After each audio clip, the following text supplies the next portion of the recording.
Welcome to this explainer. Today, we're looking at the ultimate corporate blueprint, but not for a company, for a whole state.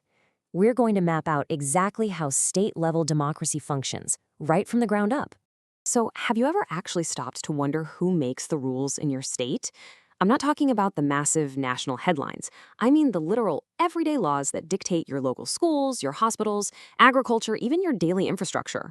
Who are the people making those calls? And, what rules do they have to play by?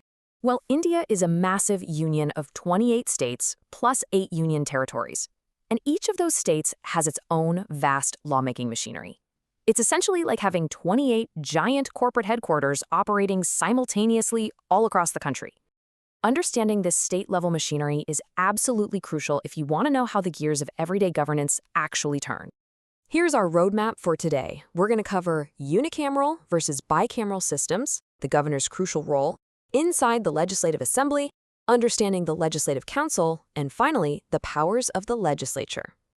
All right, Section 1, unicameral versus bicameral systems. To really understand how state governments are structurally designed, let's take a look at this stunning building. This is the Vidhan Sabha in Bengaluru, the meeting venue for the Karnataka Legislative Assembly. Grounding these abstract political concepts in impressive physical realities like this really helps us appreciate the sheer weight and history of what happens inside these walls. Now, the core constitutional difference in how states are run really comes down to two big pieces of political jargon: unicameral and bicameral. See, the Constitution of India allows states to choose their own architecture. A unicameral legislature simply means there's only one house, the Legislative Assembly, which is also known as the Vidhan Sabha.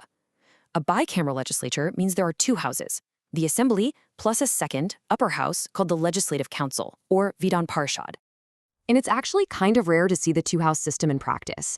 Out of the 28 states in India, only these specific 6 utilize a bicameral legislature: Andhra Pradesh, Bihar, Maharashtra, Karnataka, Telangana, and Uttar Pradesh. The rest of the states keep things completely streamlined with just one house. Moving right along to Section 2, the governor's crucial role. Let's meet the chairman of our state corporate metaphor. To be appointed to the highest office in the state, you must be a citizen of India, and you've got to have completed at least 35 years of age. So the really crucial point is how this role functions in the broader system.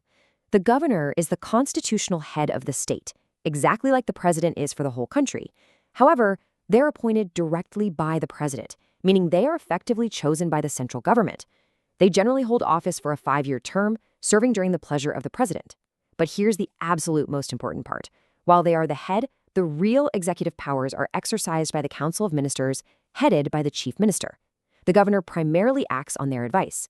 All right, Section 3, inside the Legislative Assembly. Now we shift our focus to the Board of Directors, which is where the primary democratic power actually lives. Notice this number here, 25.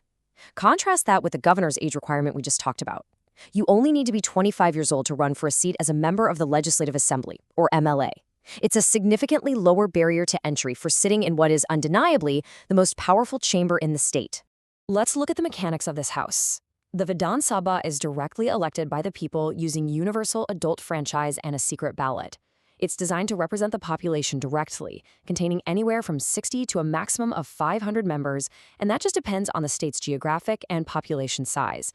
While they have a standard 5-year term, the assembly can be dissolved earlier by the governor on the advice of the chief minister, or if there's a breakdown of constitutional machinery.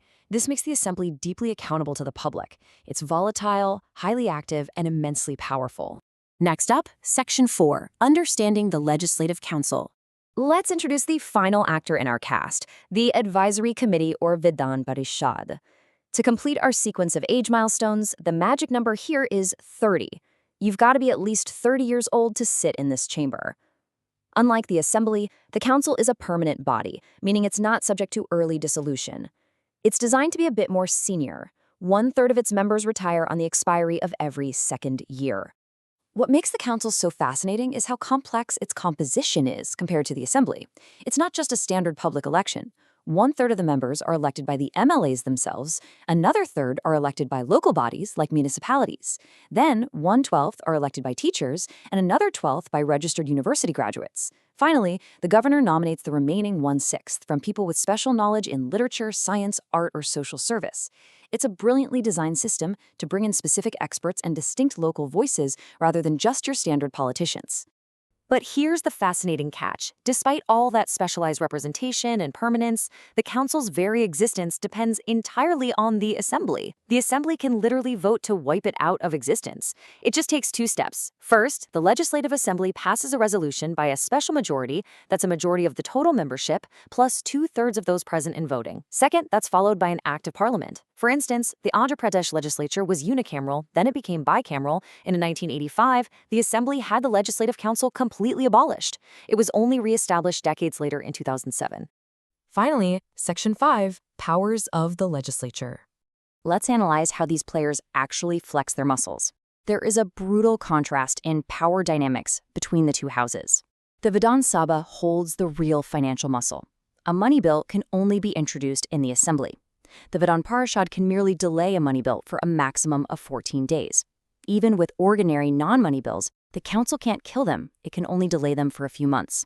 So the council acts as a speed bump to check hasty legislation by bringing shortcomings to light, but it is certainly not a roadblock. Ultimately, the will of the Vidhan Sabha simply prevails. And the legislature doesn't just make laws. It holds the chief minister and their cabinet accountable on a daily basis. The members use very specific parliamentary tools. They can ask direct questions to the government, a right known as interpellation. They can propose an adjournment motion to immediately pause normal business and discuss a matter of urgent public importance. They can use a cut motion to reduce a demand for a financial grant. But most powerfully, they can pass a no-confidence motion. If the opposition successfully expresses a lack of confidence in the ruling government, it can force the entire Council of Ministers to resign right then and there.